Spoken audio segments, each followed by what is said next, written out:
Mahendra bike repair channel पे आपका स्वागत है। सबसे पहले आप हमारे चैनल पर नए हैं तो हमारे चैनल को सब्सक्राइब कर लीजिए, वीडियो को लाइक करें और शेयर करें। तो आपको इस वीडियो में दिखाएंगे होंडा लीवोजा, होंडा शाइन उसकी क्लच प्लेट कैसे फिटिंग की जाती है। तो सबसे पहले इसमें क्लच प्लेट लगती है और उसके बाद प्रेशर प्लेट लगती है और फिर क्लच प्लेट लगती है और फिर प्रेशर प्लेट लगती है। तो अब इसकी ये प्रेशर प्लेट लग चुकी है और उसके बाद क्लच प्लेट लगेगी। तो आप वीडियो को शुरू से लेकर अंत तक देखोगे तभी आपको कुछ समझ में आएगा। अब इसके बाद प्रेशर प्लेट लगेगी। प्रेशर प्लेट लगाने के बाद इस पर फिर क्लच प्लेट लगेगी। तो इसकी क्लच प्लेट लग चुकी है और अब इसका जो क्लच सेंटर होता है तो इसे लगाएंगे।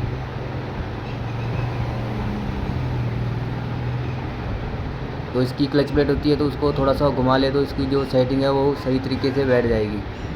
तो चलिए इसको जो क्लच सेंटर होता है तो इस पर थोड़ा सा ऑयल लगाएंगे, क्यों ऑयल लगाने से जो इसकी क्लच प्लेट है वो चिपकेगी नहीं, तो जो क्लच इसका सही तरीके से काम करेगा। तो इसे जो क्लच होजिंग में फिटिंग करते हैं तो कैसे फिटिंग करते चलिए आपको दिखाते हैं। तो सबसे पहले इसमें एक मोटे वाली वाशर लगेगी क्लच होजिंग में। तो यहाँ पे इसकी जो क्लच वाशर होती है तो क्लच होजिंग में लग चुकी है और अब इसका जो क्लच वाले सेंटर होते हैं तो इसको जो क्लच होजिंग है उसमें फिटिंग करेंगे। तो इसको अब जब फिटिंग करती तो इसको ऐसे घुमाएंगे तो ये आसानी से लग जाएगा।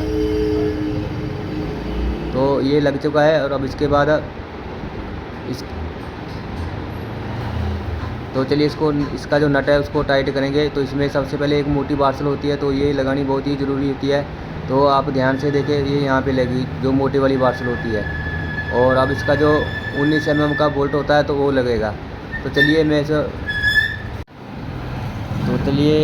इसका जो 19 नंबर का बोल्ट है तो उसे टाइट कर लेते हैं, फिर आगे आपको दिखाते हैं इसकी प्रॉपर फिटिंग कैसे की जाती है क्लच प्लेट की।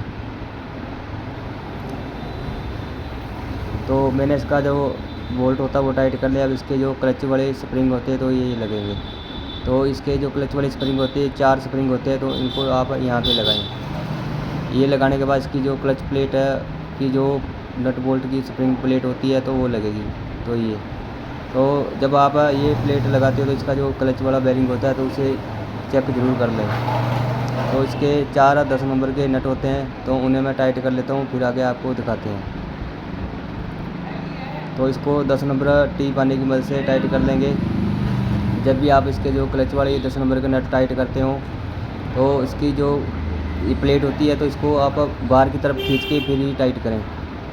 तो चलिए इसका ये नट टाइट हो चुके हैं और अब इसका जो बैलेंसर होता है तो इसे फिटिंग करेंगे।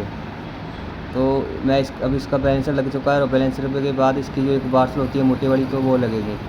और इसके बाद इसका जो 19 mm का बोल्ट होता है तो वो लगेगा। चलो तो इसके जो बोल्ट है इसको टाइट कर लेते हैं, फिर आगे आपको दिखाते हैं।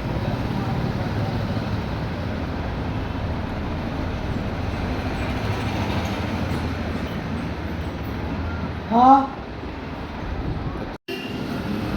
तो इसका जो 19 mm का बोल्ट है उसे बोटी की मदद से टाइट कर लेते हैं, फिर आगे आपको दिखाते हैं। तो ये इसकी जो पुरानी क्लच प्लेट है बिल्कुल ही जल चुकी थी, तो गाड़ी ना बिल्कुल ही पिकअप नहीं ले रही थी। तो अब इसके बाद जो इसका बैलेंसर वाली प्लेट होती है तो ये लगेगी। तो इसको आप ऐसे ना लगाए, इसको ऐसे सीधी करके फिर लगेगी। तो इस प्लेट के 10 नंबर के नट होते हैं तो उन्हें लगा लेते हैं, फिर आगे का प्रोसेस आपको दिखाते हैं। तो चलिए इसको 10 नंबर टी पाने की मदद से टाइट कर लेते हैं। जब भी आप क्लच प्लेट फिटिंग करते तो इसको अच्छी तरह से वॉश करके फिर ही फिटिंग करें, नहीं तो जो उसके कचरे होते हैं तो वो इंजन के अंदर चले जाएंगे और तो गाड़ी का इंजन है सीज भी हो सकता है। तो चलिए इसका जो क्लच चैम्बर होता है तो उसे लगा लेते हैं। तो इसकी जो क्लच प्लेट है वो फिटिंग हो चुकी है।